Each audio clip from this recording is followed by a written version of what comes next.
¿Qué tal? ¿Cómo les va? Muy buenas noches y gracias como siempre por acompañarnos en la señal del Heraldo Televisión. Soy Maximiliano Espejel y hoy vamos a hablar de la situación política que actualmente se vive en Honduras.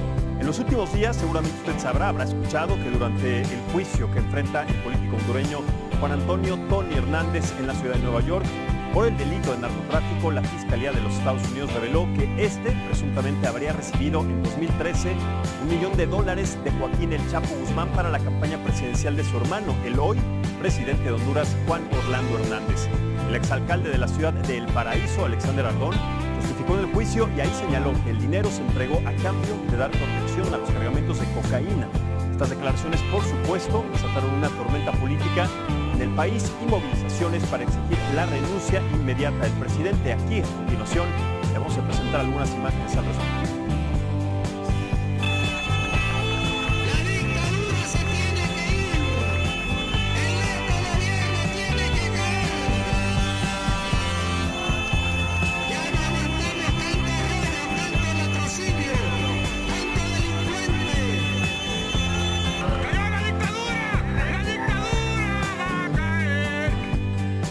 Hasta el momento, el mandatario de Honduras, Juan Orlando Hernández, ha rechazado cualquier vínculo con el narcotráfico y el crimen organizado.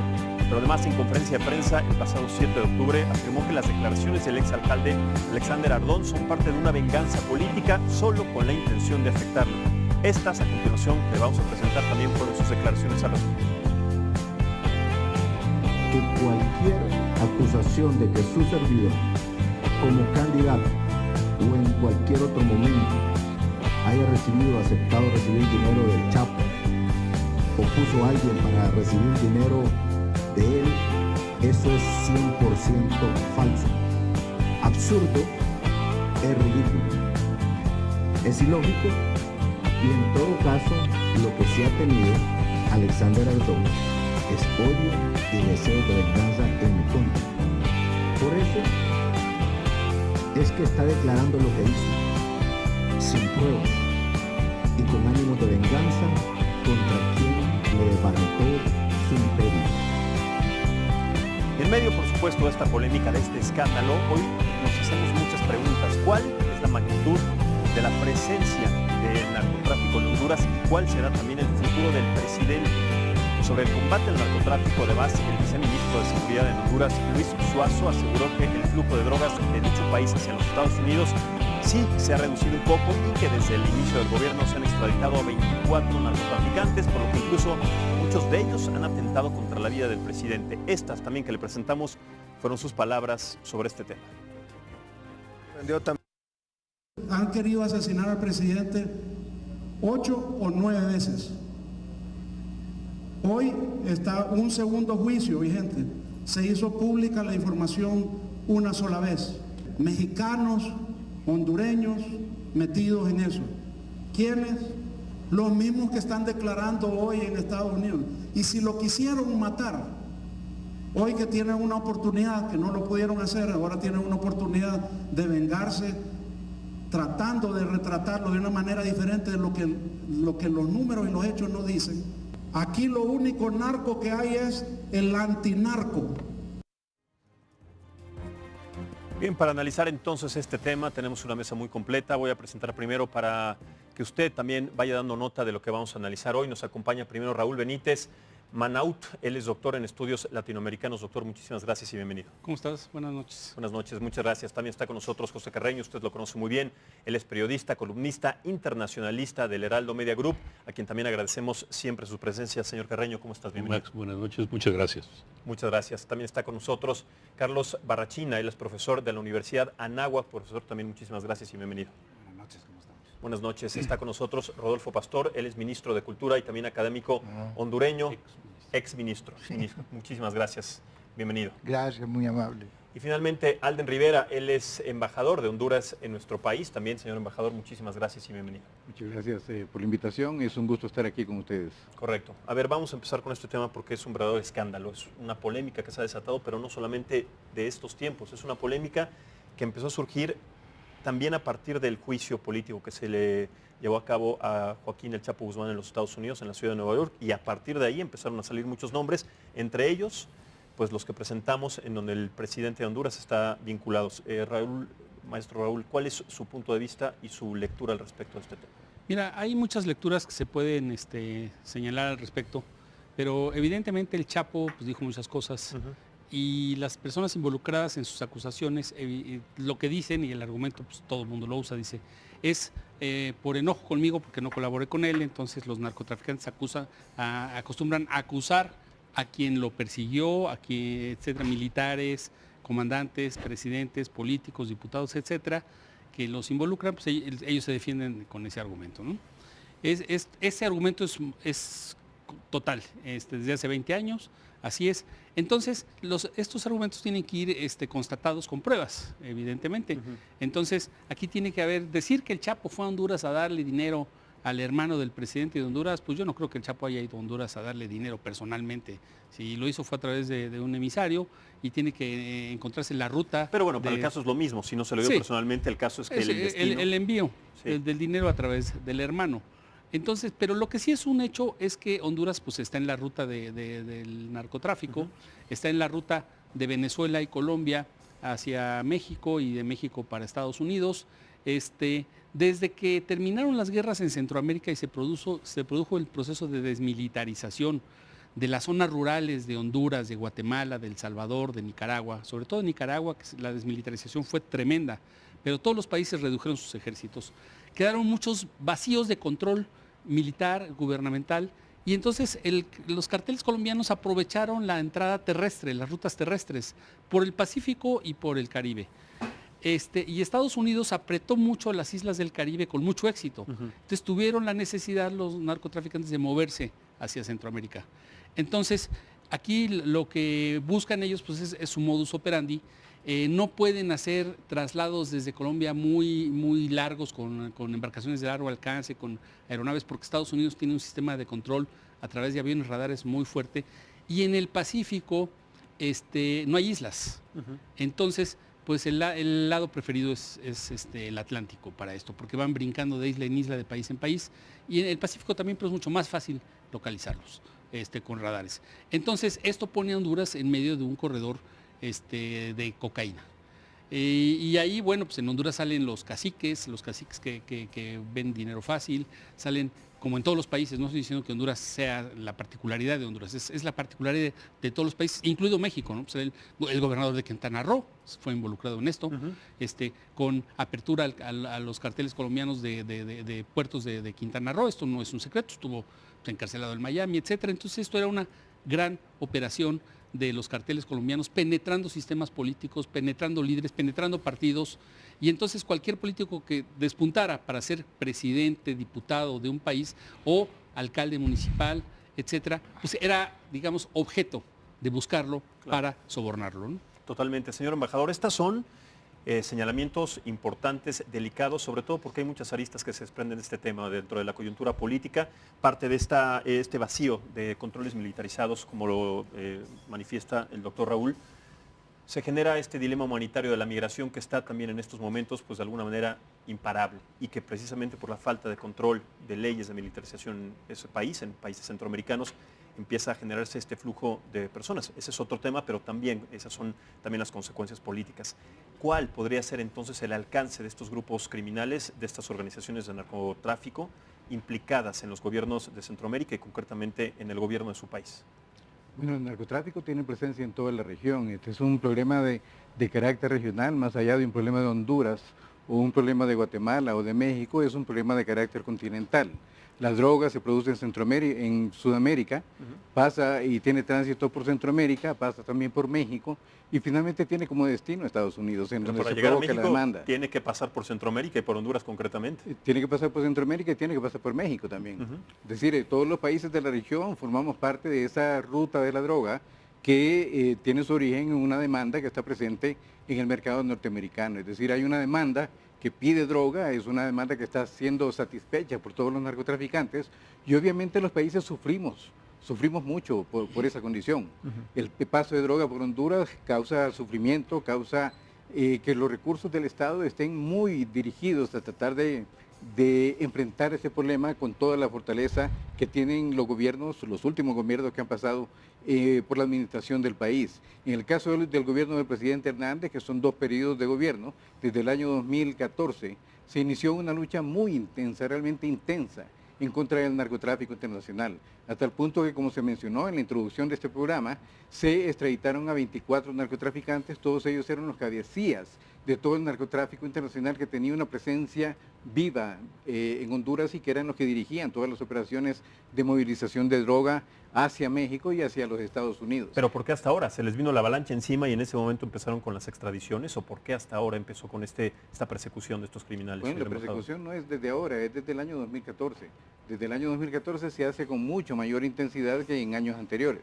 Es decir, tenemos ya 5 años de estar en un proceso de combate al narcotráfico con una fortaleza muy importante, con una dedicación importante de todas las instituciones del Estado, de la Secretaría de Seguridad y de órganos especializados que han sido formados de manera específica para poder combatir el narcotráfico internacional con presencia en Honduras. De tal manera de que este es un problema que se genera en toda la región, se enfrenta de manera regional y tenemos unidades que están en permanente comunicación con el gobierno norteamericano, con el gobierno mexicano, con el gobierno guatemalteco, con todos los países que estamos afectados por el narcotráfico internacional. Existe comunicación, existen, digamos que mecanismos para poder armonizar las intervenciones y realmente poder tener un efecto positivo en términos de contrarrestar la actividad que, reitero, hace un daño terrible a las sociedades en toda Centroamérica, en Sudamérica y también en el norte de este continente. Correcto. Maestro Carreño, ¿cuál es su punto de vista? Mire, lo que dice el embajador es cierto, aunque tendría que matizar algunas cosas con todo respeto. Es cierto que la lucha contra el narcotráfico, las extradiciones se han dado con más intensidad desde el año 2014, pues de hecho fue cuando entró en vigencia el acuerdo de extradición con los Estados Unidos. También es cierto que uno de los extraditados es precisamente el hermano del presidente. También es cierto que hay una tremenda, digamos, relación o interrelación entre grupos delincuenciales y elementos del gobierno y de la policía hondureña. De hecho, hay un jefe de policía hondureño también en la cárcel. No es un fenómeno que sea único de Honduras, en términos reales es un fenómeno regional, pero en este caso tenemos que realzar el tema hondureño porque es el que está en la mesa, y es también un problema en el que se habla desde 2009, 2008, 2009, se hablaba ya de la intromisión o de la presunta intento de influencia de los narcotraficantes en la vida política hondureña. Se hablaba correcta o incorrectamente, no lo sé, pero por ejemplo de donaciones de dinero del narcotráfico a la campaña de Porfirio Pepe Lobo, que luego fue presidente de Honduras. No sé si se demostró o no se demostró, sé que había ese rumor, sé que, igual que ese del caso del presidente Hernández. El hecho en todo caso es que la presencia del narcotráfico en Honduras es muy sólida, muy fuerte, ha involucrado de una manera u otra incluso a personajes de la banca importantes, se ha involucrado a equipos de fútbol incluso, es decir, igual que en México, igual que en Bolivia, que en Colombia, es decir, Honduras no es la excepción, pero el hecho es que si lo combina con una sequía considerable, con una violencia enorme, da una situación en la que muchos hondureños se sienten compelidos a tratar de emigrar, a tratar de salir, sobre todo hacia el norte, claro. Y afecta, no solo afecta a Guatemala, afecta a México, Salvador. Y afecta a los Estados Unidos y las relaciones de todos estos países con la potencia dominante que son los Estados Unidos. Correcto. Antes de pasar con usted, exministro, profesor, le doy derecho a réplica, señor embajador. Sí, en efecto, yo en primer lugar quisiera decir de que yo en lo personal he estudiado muchísimo el fenómeno migratorio. Yo fui subsecretario de Relaciones Exteriores del año 2010 al año 2013 y luego fui secretario de Economía del año 2014 al año 2016, es decir, justo antes de venir a México yo era secretario de Economía. Y este fenómeno migratorio es un fenómeno muy estudiado. Y yo diría que la causa fundamental del fenómeno migratorio no tiene una vinculación directa con el tema del narcotráfico. Es decir, es la ausencia de oportunidades, es la pobreza, Pero precisamente son las condiciones... por la falta de presencia militar causada justamente por No. En realidad es la ausencia de oportunidades para la población, la pobreza en la que vive mucho de la población en el Triángulo Norte de Centroamérica, lo que ha provocado de que tengamos un fenómeno migratorio tan agresivo como el que hemos presenciado en los últimos 3 años. En el último año la situación se agravó en términos mediáticos porque se dio una nueva forma de migración, la migración a través de caravanas. Y eso tuvo una presencia mediática extraordinaria en todo el mundo, particularmente en el continente americano, debido a que nunca habíamos tenido una movilización masiva en los términos en que se dio en octubre del año anterior y en enero de este año. Eso fue una movilización provocada, fue una movilización organizada, pero obviamente la gente que participa en las caravanas y la gente que hoy en día está siendo parte de la movilidad humana que sale de Honduras, si queremos particularizar en el caso de Honduras, ya que es el tema de este programa, la gente sale por la necesidad de tener una mejor oportunidad de vida. Son familias enteras que están saliendo en este momento, predominantemente núcleos familiares. Antes lo que teníamos era predominantemente adultos jóvenes, sobre todo hombres. Hoy en día son núcleos familiares que pretenden llegar a Estados Unidos para entregarse voluntariamente a la patrulla fronteriza y hacer una solicitud de asilo. Pero ese es la esencia del fenómeno migratorio. El fenómeno del narcotráfico es un problema obviamente importante, es un problema que afecta a la sociedad hondureña, lo que genera violencia, ya que tenemos grupos que están dedicados al narcomenudeo y que finalmente ese narcomenudeo deriva en una violencia interna por el enfrentamiento entre bandas y maras y grupos que están interesados en poder comercializar la droga que reciben como pago por el tráfico por nuestro territorio, ¿verdad? Pero la esencia de nuevo del fenómeno migratorio no es la violencia está ocupando un tercer lugar en este momento. La ausencia de oportunidades y la necesidad de vivir mejor, de tener mejores oportunidades de vida, es lo que realmente está moviendo a la gente a tomar la decisión de iniciar un flujo migratorio hacia los Estados Unidos. Yo diría, perdón embajador, pero yo dejaría simplemente la necesidad de vida. ¿Cómo se llama? San Pedro Sula es posiblemente una ciudad que pone a Ciudad Juárez, que es una ciudad muy violenta, la pone en vergüenza, ¿no? Es decir, yo conozco una serie de personas que han visto que viven en San Pedro Sula, que han tenido que salir del país por temor, no tanto a la cuestión económica, sino simplemente a la violencia que se da ahí. Hay una violencia considerable en Honduras. Y acepto, no tengo problema con el argumento de que se deriva de la delincuencia, y delincuencia derivada de las carencias y delincuencia derivada de problemas económicos, pero es un factor que se retroalimenta una y otra vez y que incide una vez más en la situación política y social de Honduras de una manera negativa, porque no ayuda en forma alguna a que Honduras pueda levantarse de ese tipo de bronca, ¿no? Exministro Pastor, ¿cuál es su punto de vista al respecto? Que lo veo con ganas de involucrarse. No, mira, ganas, yo estoy muy desganado últimamente. La situación entera de mi país me parece tan degradante. Yo sé que hay otros países de América Latina que tienen problemas análogos al nuestro y que el narcotráfico efectivamente sigue una ruta y tiene una historia que los compañeros han puesto sobre la mesa. Pero yo sí considero que en el caso hondureño no puede divorciarse la coyuntura que es este escándalo internacional del narcotráfico en la política hondureña, concretamente en la política de este partido gobernante, de la situación calamitosa del país que el embajador describe con propiedad. Efectivamente, no hay una contradicción entre la falta de oportunidad, la falta de posibilidades de vida que impulsa la migración y esta condición degradada del país. Honduras es un país colapsado, es un país cuya institucionalidad evidentemente no funciona. Es decir, tenemos en Honduras a una justicia, a una fiscalía y a un aparato de justicia que no ha visto a un aparato de seguridad que se quiere elogiar, que no ha visto nada de esto durante los últimos 20 años, ¿no? Se ha pasado desapercibido, no había ningún juicio cuando empezó este movimiento presionado por la diplomacia estadounidense. a su vez alarmada por la situación del país. No había ningún juicio por narcotráfico en contra de ningún político hondureño, ni habían tampoco juicios, ni había persecución penal por casos de corrupción importantes, ¿no? Ahora los tenemos a raíz de haber exigido y conseguido una misión internacional de apoyo para esa justicia, pero es hasta el día de hoy, por primera vez, que conocemos, ¿verdad?, una determinación de la Fiscalía General de la República de proceder justamente en contra de las personas que han sido mencionadas en ese escándalo, ¿no?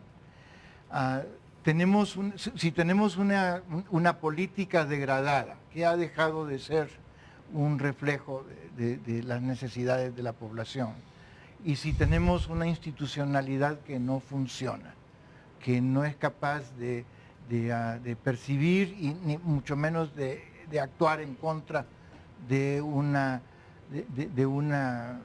situación tan escandalosa como esta, ¿qué podemos esperar del futuro inmediato, ¿no? Totalmente, sobre todo porque está corroído hasta las raíces el sistema político en Centroamérica, o como bien lo dicen, no solamente en Honduras, en Guatemala, en el paso justamente de este corredor. Sí. Y creo que las implicaciones económicas, políticas, sociales y también, por supuesto, de salud son muy delicadas, son muy graves, también a partir de los nombres que se han revelado. Profesor Barrachina, ¿cuál es su punto de vista? Pues mi punto de vista es que no hemos de estigmatizar de una forma tan radical a países con instituciones tremendamente débiles, como es el caso de Honduras, como es el caso de Guatemala, ¿verdad? Como es el caso de Belice, del que no hablamos, y por donde aterrizan buena parte de las avionetas. Y que está en la frontera. Y que está al lado de la frontera de México. Y también pudiéramos hablar del caso mexicano. Por supuesto. Las instituciones en Honduras, efectivamente, no de este último gobierno, no de las últimas administraciones, son muy débiles. Los casos relacionados con el narcotráfico no han iniciado ahora. En el 2006-2007 empiezan los primeros asesinatos importantes en San Pedro, en Copán, ¿verdad?, en Tegucigalpa. Ha habido esfuerzos importantes. Yo di clases a militares hondureños hace unos años y estaban aterrados de poder circular con uniforme por dentro de Tegucigalpa, por el tema de poder ser ejecutados. Hay un problema muy serio, hay un problema serio que se concreta desde que México empieza a cerrar la pinza, desde que Colombia empieza a cerrar la pinza, y los sitios más débiles institucionalmente hablando son los países centroamericanos. No es un color político, no es el otro color político. El vicepresidente Emel Zelaya está en la cárcel en los Estados Unidos actualmente. El banco... ¿Perdón? No está en la cárcel. No. Gianni Rosenthal. No, Gianni Rosenthal no fue vicepresidente de Emel Zelaya. Él fue efectivamente ministro de la presidencia durante los primeros 2 años del gobierno de Zelaya, y sí, él es un síntoma claro de esa degradación generalizada del sistema, ¿no? Pero no fue vicepresidente, solamente es una aclaración. Fue ministro de la presidencia, está bien. Fue ministro y luego candidato en las internas de Libre para presidente. No llegó a ser candidato. Precandidato, sí. No llegó a ser precandidato, no participó en las elecciones, quiso ser. Lo que trato de decir, y usted no me dejará mentir, no. ¿verdad?, es que el tema del narcotráfico no es un tema de la administración de Juan Orlando Hernández, es un tema que viene de lejos, es un tema de institucionalidad, es un tema muy arraigado y muy serio, es un tema en el que no se puede criminalizar a un país señalando Honduras tiene la culpa, Guatemala tiene la culpa, Colombia o México tiene la culpa, ¿verdad? Me acuerdo en Nicaragua una vez, hace ya varios años, señalé precisamente este caso, la pinza de México y de Colombia va a hacer que las instituciones los países con instituciones débiles sufran más. El crimen organizado en Honduras tiene origen mexicano en buen caso, en buena parte. Estamos hablando del Chapo Guzmán, ¿verdad? Pero... El Chapo, por cierto, sí tenía residencia en Honduras y viajaba alrededor del país y estaban los era conocido. En San Pedro también, ¿verdad? Sí. Y entonces, o sea, no solamente son los Rivera Madariaga, no solamente son los Cachiros en Sonora y en Tocoa, pero... Estoy recordando el nombre de un nombre Mata, puede haber sido. Sí, él fue el primer hondureño involucrado internacionalmente en el tema y yo sí estoy de acuerdo con mi colega. en cuanto a que la historia es mucho más vieja. Yo diría que la historia se remonta a los 70s, al tiempo de Mata y al tiempo del primer narcogolpe en Honduras, que fue el del 78, ¿no? Entonces sí hay una historia más prolongada que tiene que considerarse, y yo estoy completamente de acuerdo con el tema de que no es cuestión de que Honduras, pobre Honduras, tenga la culpa del fenómeno. El problema es que yo lo veo como hondureño, yo estoy adentro, yo estoy viendo, ¿verdad?, este colapso generalizado de un país que pensé que tenía futuro, pues, ¿no?, del que quise ser un ciudadano activo, ¿no?, y en el que estoy por perder las esperanzas, ¿no? Entonces... Pero doctor, yo creo que el hecho de que estos temas salgan en la luz pública, que se ventilen en los juzgados, son señales positivas en lugar de ser señales negativas. Yo preferiría que fuesen los juzgados hondureños, ¿eh? Ahí me hubiera gustado. Pero en el caso de la corrupción, por ejemplo, en el caso de la corrupción, antes había tanta corrupción como hay ahora. Hay muchísima corrupción en toda la región. Sin embargo, nadie salía implicado, nadie salía culpado, nadie pagaba por la corrupción. Hoy en día, personas importantes políticamente en el país, personas importantes políticamente en Guatemala, expresidentes guatemaltecos, expresidentes salvadoreños, están guardando prisión en este momento. En el caso de Honduras también, personas políticamente de mucho peso están guardando prisión por casos de corrupción. Eso genera un estrés interno en términos políticos, genera una situación de que se podría señalar hasta como por ingobernabilidad o inestabilidad política. Sin embargo, es bueno que esté pasando, es positivo que estén pasando estas cosas, porque esto realmente puede llevarnos por un camino yo ahí no tengo ningún desacuerdo, en donde realmente podamos desasentar el tema de la corrupción y atacarlo como se debe atacar un tema que ha afectado durante décadas la vida de todos los hondureños. Doctor Benítez. Sí. Bueno, hay que contextualizar también el tema. Transparencia Internacional, que es una organización internacional civil que mide niveles de corrupción con base en encuestas, en entrevistas, etcétera, califica a Honduras como el país más corrupto de Centroamérica y muy por encima incluso de México, de Colombia, etcétera. Está en un lugar muy lejano, está en el lugar 140 de 175 países del mundo. Está casi como a niveles de corrupción de los países africanos más corruptos. Ahora, ¿por qué es ese tema? Es percepción de corrupción, doctor. Sí. ¿Verdad? No es corrupción comprobada, es percepción de corrupción. Claro. Eso es lo que mide eso cuando se compara con otros países, la medición permite hacer calificaciones. Es la medición de 2018. Ahora, el índice de pobreza no es percepción. Eso es un dato duro. Es el país más pobre de América Central, Honduras.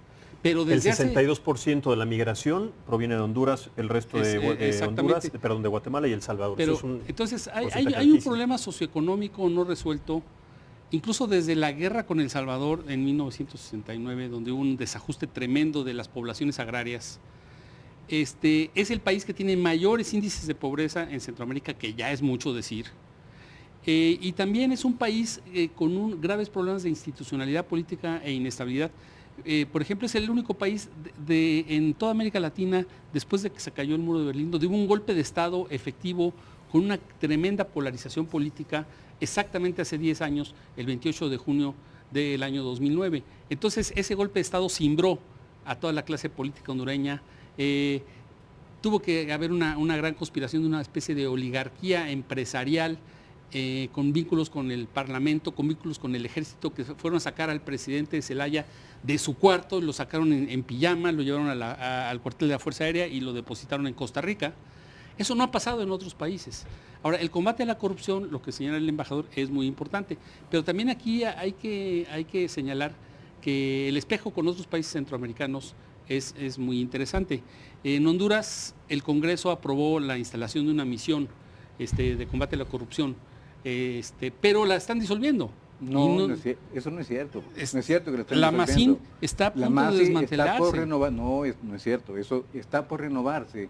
El convenio suscrito por el gobierno de Honduras con la Organización de los Estados Americanos, sí, para prolongar la vida de la MASI y que continúe realizando la labor que estaba realizando. No es cierto que se está desintegrando. Por supuesto, no es cierto. Es interesante. Los índices de medición de percepción de corrupción son índices seriados, y entonces eran lo mismo hace 15 años que hoy y van a hacer lo mismo mañana. Miden un fenómeno evidentemente percibido y reportado por la clase responsable del país. En cuanto a la MASI, que es un tema yo la mencioné hace unos minutos, la misión internacional, el embajador está rigurosamente en lo cierto cuando dice que no está siendo disuelta. Sí. No llegó ahí, no llegó a ser o a existir tampoco por una voluntad oficial, sino por una presión masiva de manifestaciones durante 2 semanas en las calles, indignados, exigiéndola, ¿no? Una manifestación que molestaba mucho al gobierno actual. Pero además de que llegó a ser por esa exigencia colectiva, sí es cierto, embajador, yo no voy a entrar en pormenores, pero por supuesto que es cierto que ha habido un intento de disolverla, de desactivarla, de desmontarla. Ha habido sistemáticamente, bueno, hubo un conflicto tan grande que se expulsó del país virtualmente, de la misión, al primer secretario ejecutivo de la misión, que salió tiene muy pocas atribuciones comparado con la guatemalteca, pero tiene muchísimas menos atribuciones. Pero no se le expulsó, ahí quisiera así corregirlo, no se le expulsó en el sentido de que no se le renunció, y cuando renuncia dice que lo hace por diferencias con el secretario general de la OEA, no es por diferencias con el gobierno de Honduras, lo hace por diferencias con Almagro. Sí, pero y esa es la declaración pública que da él. A él jamás se le expulsó del país. Sí, pero es correcto eso. Él denuncia la interferencia de Almagro, al que acusa de corrupción también, pero en efecto Almagro en ese momento hay una correspondencia pública, ¿verdad?, en donde Almagro está efectivamente colaborando con el gobierno para limitar lo que la misión está en capacidad de hacer, aún más de lo que ya mencionaba usted. Pero yo quiero seguir con datos que ponen la gravedad del caso hondureño. Por ejemplo, es el país de Centroamérica donde más líderes políticos y periodistas y defensores de derechos humanos han sido asesinados en Centroamérica. Quiero hacer la aclaración que en México hay más. Sí, claro. Pero bueno, Honduras tiene una población del menos del 10% de la mexicana. Entonces, Honduras está calificado como un país muy riesgoso para ejercer el periodismo, donde los dirigentes de los organismos sindicales, sociales, etcétera, son acosados muchas veces por grupos paramilitares vinculados a grupos de poder y partidos políticos. Incluso se habla de sectores paramilitares de las policías y las Fuerzas Armadas. Es el país con más pobreza, lo que genera que es el que registra mayor expulsión de población. Ahora, ¿qué tan real, tomando en cuenta los números? Esos son datos, esos no son percepciones. Esos datos de aproximadamente 12 homicidios que se llevan a cabo, que se cometían al día en Honduras y que ahora bajó en un 24% y que sí bajó en un sentido considerable. No, pero lo que te quiero decir es que los números para la población de Honduras son tremendamente elevados. En México hay mucho más, yo no estoy diciendo que no vivamos en el país del paraíso, claro que no, y en este tema de hostigamiento a la prensa y hostigamiento a defensores de derechos humanos y líderes políticos y sindicales, sociales, pues estamos muy mal los mexicanos, peor que en Honduras quizás, pero son síntomas de un país muy frágil, de degradación política que viene incluso la parte política desde el golpe de Estado que derrocó al presidente Zelaya. Entonces es una combinación de variables pues que pone a Honduras en una situación bastante difícil, digámoslo así. Ahora, Estados Unidos, el presidente Trump, bueno, ya sabemos que no es el mejor medidor de objetividad política y diplomática, pero Estados Unidos le quiere quitar las ayudas a Centroamérica y pone el caso de Honduras y dice es que yo ya no le quiero dar dinero a los hondureños porque son súper corruptos. Bueno, el presidente Trump tampoco está muy limpio para andar haciendo esas afirmaciones, pero Estados Unidos tiene los programas de cooperación contra el narcotráfico, programas de prevención del delito, etcétera, todos han fracasado. Entonces, él acusa muy irresponsablemente que toda la clase política hondureña es corrupta. Yo tampoco comparto esas percepciones, porque lo mismo dicen de la mexicana, etcétera. De la guatemalteca yo diría que está peor. Bueno, Guatemala es el único país vecino de Honduras y está metido en este tema. Es el único país pero ahí los implicados, en este caso algunos expresidentes, sí han sido metidos a la cárcel. Claro, pero el presidente Otto Pérez Molina es el único presidente en funciones metido a la cárcel en toda América Latina. El resto de los países latinoamericanos son expresidentes que se investigan 2 años después, 3 años después, 4 años después. Él es en funciones. Otto Pérez Molina también estaba en el involucramiento de estas andanzas con el Chapo. Él dice que él capturó al Chapo. Entonces el Chapo dice que sí, que efectivamente él lo capturó, pero él dice que el Chapo dice que le dio una cantidad de dinero, que él llevaba una cantidad de dinero, y Otto Pérez Molina le entregó a la DEA y al Ministerio de Hacienda guatemalteco otra cantidad de dinero menor que el Chapo dice que la que llevaba. Entonces, bueno, ¿a quién le crees? Pues yo no sé a quién creerle, si al Chapo o a Otto Pérez, pero esas cosas pasan en Centroamérica y estamos hablando de hace 15 años, 20 años. Entonces, efectivamente, los carteles mexicanos son responsables de mucha de esta degradación de líderes políticos centroamericanos, hondureños, guatemaltecos, salvadoreños, pero también chapanecos y quintanarroenses y tabasqueños, etcétera. Es la misma situación. No es que unos estén peor que otros, son condiciones objetivas. Ahora, si tú me dices, Honduras es el país más pobre de Centroamérica, sí, pero tú también puedes decir otra cosa, de México. Los chapanecos y los oaxaqueños están en condiciones sociales peores que las de Honduras y los nicaragüenses y los salvadoreños. Claro, el sureste de nuestro país es el Lo que pasa es que no son migrantes que se registran como migrantes, son migrantes hasta que llegan a la frontera. Y aquí los hondureños, los salvadoreños y los guatemaltecos pues se registran desde que llegan a Ciudad Hidalgo y a Tapachula, y los que pasan por Chetumal, pues por Chetumal, o los que pasan por la frontera del Ceibo en Guatemala, pues por ahí son los corredores, ¿no? Pero sí hay una degradación adicional en Honduras por la inestabilidad política, por el nivel de pobreza de la población, y entonces se generan estas percepciones. Cuando la gente dice es que mi país es súper corrupto, que es una percepción, es porque está muy descompuesta la política, es porque hay asesinato de periodistas, es porque hay asesinato de líderes políticos, es porque la gente tiene miedo de caminar. San Pedro Sula es la ciudad más peligrosa de América Latina, según registros. Yo quisiera corregir algo porque creo que es importante puntualizarlo en el momento que se está aseverando. San Pedro Sula dejó de ser una ciudad dentro de las 10 ciudades más peligrosas, que en algún momento ciertamente lo fue, desde hace 2 años. Es decir, organismos internacionales, yo los invito a que revisen los registros del Banco Mundial, los invito a que revisen todos los registros de los organismos que se dedican a medir el grado de violencia a nivel de ciudades, y se van a dar cuenta que San Pedro Sula ocupa el lugar 19 en este momento. 19.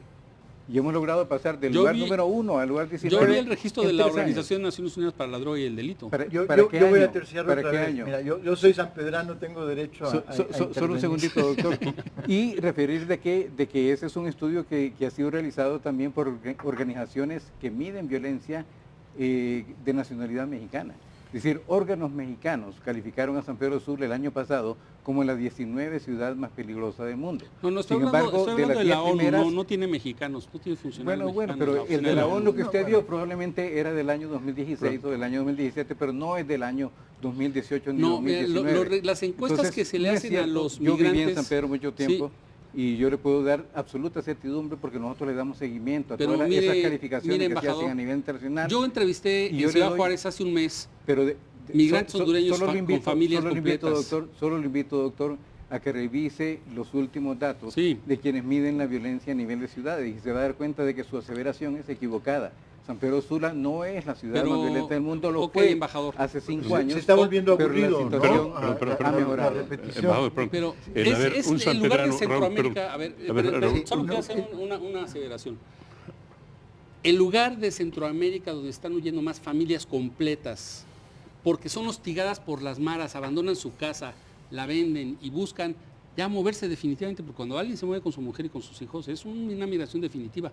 El 30% de la migración son niños, son menores de edad. Sí, por eso. Entonces están huyendo de San Pedro, pero no por hambre, siempre han vivido hambre en esas condiciones de pobreza. Es porque llegan los mafiosos a los barrios, a las escuelas, hostigan a las niñas, los quieren correr de las casas a las gentes, quieren obligar a los niños a ser emisarios del narcotráfico. Yo y las familias respeto, pero no comparto Yo entrevisté a hondureños en Ciudad Juárez hace un mes y me están diciendo eso. El año pasado entrevistamos 80,000 ciudadanos que fueron retornados desde México a Honduras, 80,000. Y nosotros como embajada, a través de nuestros consulados, estamos obligados a entrevistar uno por uno. Yo le puedo decir, y le puedo decir con absoluta autoridad, cuáles son las causas estructurales del fenómeno migratorio. Es la ciudad que antes de esta etapa, yo creo que podemos hablar 1978-1980 como un punto de inflexión. que antes de esa fecha, durante 45 años, había crecido y prosperado más entre México y Colombia. Era un símbolo, un emblema de la prosperidad posible, ¿no? de la modernización económica del país. Y hoy día es una zona de desastre. Yo no voy a negar que efectivamente la violencia por el crimen organizado, la violencia por el narcotráfico, ha bajado en San Pedro Sula en los últimos 2-3 años. Los muertos son otros.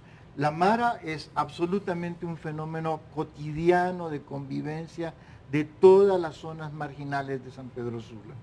Los únicos que escapan a la Mara son mis colegas y mis amigos que viven amurallados en las zonas protegidas de la ciudad. Señor exministro, vamos a hacer una pausa. Rápidamente le ofrezco una disculpa, tenemos que hacer una pausa obligatoria y regresamos para seguir analizando este tema. Esta mesa de análisis y debate estamos platicando acerca del tema que sucede en Honduras, estos escándalos en donde el narcotráfico y el crimen organizado ha estado involucrado y está además metido en las altas esferas del poder. Regresamos después de esta pausa en esta mesa de análisis político. Muchas gracias por continuar con nosotros en esta mesa de análisis y debate político aquí en la señal del Heraldo Televisión. Seguimos platicando acerca de lo que sucede en Centroamérica, concretamente en Honduras, sobre las implicaciones del crimen organizado y los grupos de narcotraficantes que han estado involucrados en las altas esferas del poder. Nos quedamos en la mesa, doctor, sobre este tema importante. Me gustaría también involucrar al maestro Carreño y también al profesor Barrachina para que ofrezcan y también enriquezcan este debate con su punto de vista. Sí, mira, yo vuelvo a insistir, no es una cuestión de estar señalando, de estar criminalizando, de estar culpabilizando.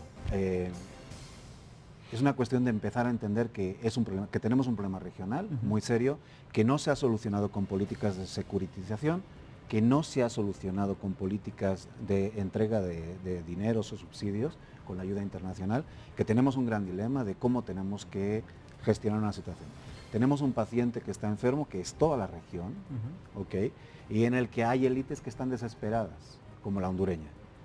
La élite hondureña, de izquierdas y de derechas, que es la misma, en la que además es una élite muy pequeña, en la que además tiene, es interclaseal, si la queremos decir de esa manera, no sé si está bien dicha la palabra o no, pero quiero decir,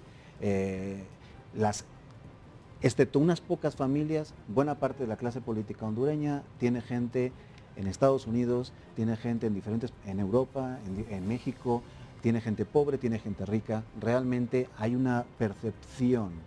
Estábamos hablando de que las élites políticas no tienen la percepción de lo que pasa en la calle, y yo creo que sí. La élite política hondureña es muy pequeña, es una élite política muy relacionada con todos los sectores sociales, es lo que trato de decir.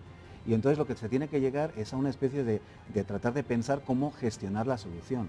En Honduras, desde antes del golpe, del 2009, tenemos una tensión política muy seria. Y después del golpe es peor, porque la gente no se habla, porque la gente ya no sabe a quién creer. Ya, realmente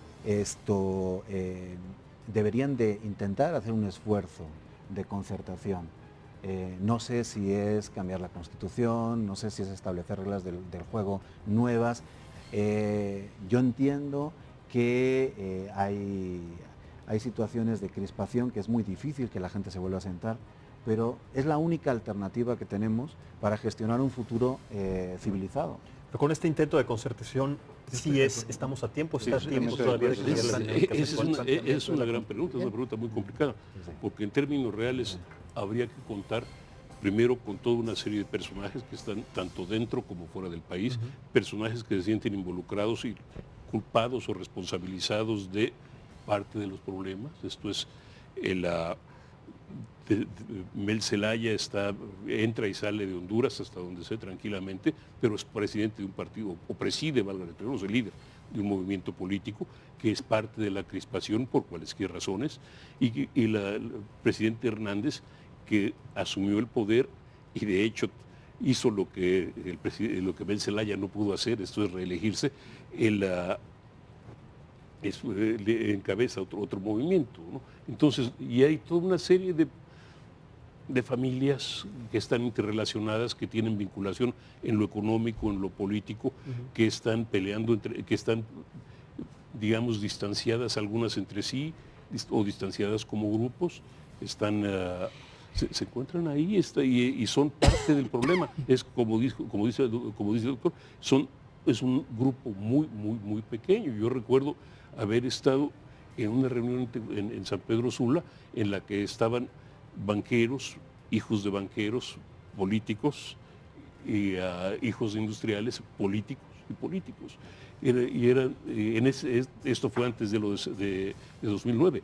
Posteriormente hubo confrontaciones, hubo choques, hubo roces, valga la expresión, no choques físicos, pero sí choques de otro tipo.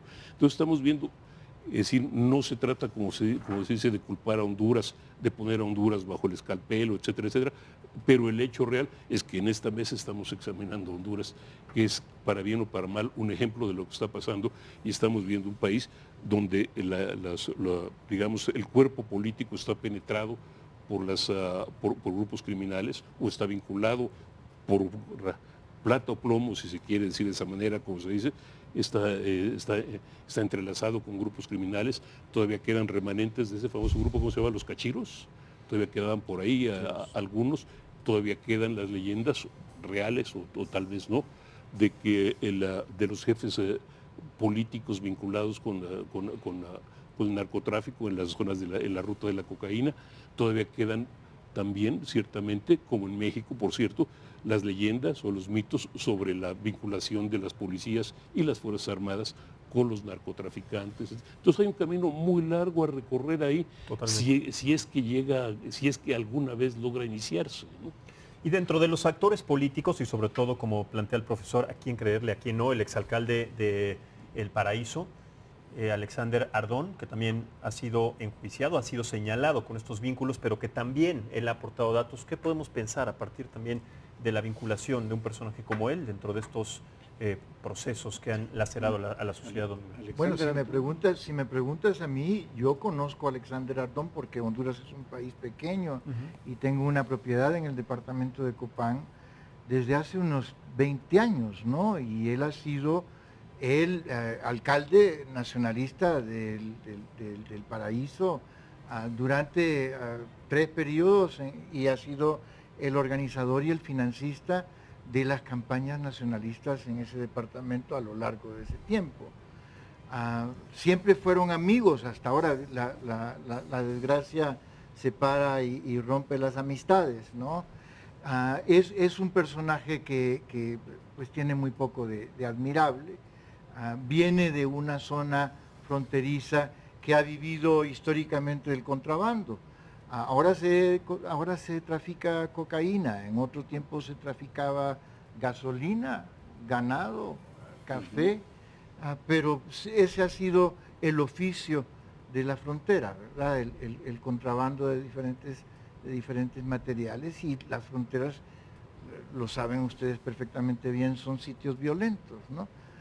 Sí, Alexander Ardón, yo quisiera opinar. Alexander Ardón, en efecto, fue alcalde del municipio del Paraíso, en el departamento de Copán, que es un departamento fronterizo con Guatemala, y obviamente estaba vinculado con el narcotráfico. Es un narcotraficante que fue perseguido por el gobierno hondureño, y como resultado de esa persecución que realiza el gobierno hondureño, él sale del país voluntariamente y se entrega a las autoridades en Estados Unidos. Se entrega a las autoridades norteamericanas, obviamente buscando protección, buscando reducción de penas, buscando llegar a un arreglo que le permita a él, digamos que mitigar la acción judicial que podría tener si él cayera en un estatus de ser una persona extraditada desde Honduras. Es decir, no es lo mismo a los ojos de Estados Unidos y de la justicia norteamericana entregarse voluntariamente que ser extraditado a solicitud del gobierno norteamericano, una solicitud que se presenta al gobierno de Honduras por la vía de la Secretaría de Relaciones Exteriores y la Corte Suprema de Justicia. Correcto. Pero él es un criminal consumado, es un asesino, es un narcotraficante, y obviamente está dando testimonios como parte de este juicio que se le hace a Tony Hernández, hermano del presidente Hernández, para quien el presidente ha dicho que... Es una venganza política, así lo ha señalado, ¿no? Bueno, sí, es una persona que fue afectada por el actual gobierno de la República, que fue perseguido por el actual gobierno de la República, que sale de esa área de confort después de obtener ganancias, según lo que él mismo dice, por 250 millones de dólares, y que se entrega a la justicia norteamericana y que obviamente trata de perjudicar a quienes le hicieron un daño y le trastornaron por completo su vida. Correcto. Tenemos 3 minutos para tratar de cerrar este tema. La pregunta que se me ocurre es, ¿cuál es el futuro de Juan Orlando Hernández a partir de estos escándalos? Doctor. Bueno, mira, Juan Orlando Hernández tiene que terminar su periodo de gobierno en enero del año 2022. Así es. Con las movilizaciones callejeras, las protestas, la situación de semi-anarquía, caos, no está Honduras como Ecuador, definitivamente. Ecuador llegó a una situación extrema con una chispa que prendió un bosque seco, pero pues hay una presión. Las situaciones en donde se implica al combustible y a los impuestos ponen en colapso a una nación. Sí. Y han sido los últimos meses en estas naciones, ¿no? Sudamericanas. Sí, pero bueno, este catalizador fue el tema del narcotráfico, no fue el tema de subsidios Sí, claro. en Honduras no hay movimiento indígena, etcétera. Pero sí. bueno, sí, pero no con las dimensiones Y que muertos, tienen. mártires. Sí, líderes indígenas han sido asesinados y hostigados por temas también ambientales. Está viviendo Honduras otra tragedia. Está dentro del corredor seco, la ecología está victimizando un corredor seco que va de Honduras, pasa por Guatemala, una parte de Belice y llega a México. Es una franja seca que hace muchísimo tiempo que no llueve. Y ahí está la explicación también de un grupo grande de población migrante, que sí, efectivamente, son los migrantes rurales, y hay migrantes urbanos, los de San Pedro Sula principalmente, no exclusivamente, pero principalmente. Esos son lo que registran los asilos de México y todo esto. Entonces ahí sí, pues no, obviamente del tema de las sequías, pues no tiene la culpa nadie. Pero la forma de que cómo lo abordan los gobiernos estos problemas, pues sí hay capacidades institucionales. Aquí ahorita el problema del presidente, para que otros opinen, es cómo sobrevivo esta tormenta. ¿Y cómo sobrevivió esta tormenta? Pues 2 años más. Correcto, maestro Pues, Carreño. yo creo que va a sobrevivir los tambaleándose, pero los va a sobrevivir, porque además, a reserva de sorpresas, no veo recambios posibles ahorita en Honduras, a menos que sea mediante un golpe de Estado. Embajador.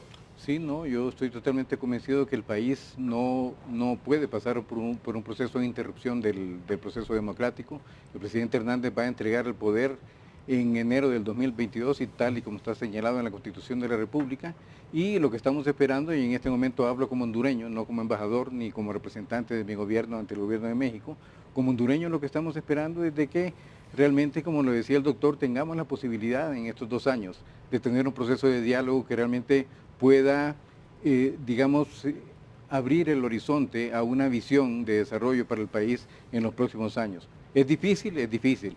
¿Tenemos condiciones de pobreza extrema? Tenemos condiciones de pobreza extrema. La inestabilidad política está presente, sin duda, está presente. Pero yo tengo la confianza, la fe absoluta de que Honduras puede salir adelante y que los fenómenos que estamos enfrentando en este momento y que son fenómenos que causan un estrés social tremendo, van a ser superados y que van a servir para definir una mejor ruta y una mejor oportunidad de desarrollo para el país. Exministro, pastor, una conclusión, 30 segundos. Está horrible lo de exministro. Mira, yo voy a coincidir completamente en el espíritu, pero no en la afirmación. Me voy a atrever entonces a decirle Rodolfo, a decirte Rodolfo. Claro, perfecto, de tú. Son politólogos, especialistas en las relaciones internacionales, y yo soy historiador, entonces yo no sé nada de lo que va a suceder durante los próximos 2 años, ¿de acuerdo? Yo te puedo decir que la situación actual es una situación crítica que no va a evolucionar positivamente, que el juicio de Tony, en donde Tony va a ser condenado, el hermano del presidente va a ser condenado por conspirar para el tráfico de cocaína, es apenas el principio de un túnel cuyo final no vemos ni mucho menos iluminado, que va a continuar ampliándose el círculo de los implicados, y que eso tiene consecuencias para la gestión cotidiana del gobierno. Es decir, el gobierno está paralizado. Las gentes que forman parte de la oficialidad están aterradas, ¿no? Entonces tenemos una situación de inoperancia potencial Correcto. del país. Correcto, muchísimas gracias Rodolfo. Embajador Rivera, muchísimas gracias. Profesor Barrachina, muchas gracias. Maestro Carreño, muchas gracias. Muchísimas gracias. Doctor Benítez, muchas gracias por acompañarnos y por nutrir esta mesa, sobre todo para dar siempre pues testimonio de algo tan importante y que seguramente dará para muchas mesas más que estaremos tocando aquí en el Heraldo Televisión. Sobre todo también muchas gracias a ustedes por vernos y escucharnos. Soy Maximiliano Espejel. Lo espero mañana también a las 9 de la noche en otra mesa de análisis y debate político. Hasta la próxima.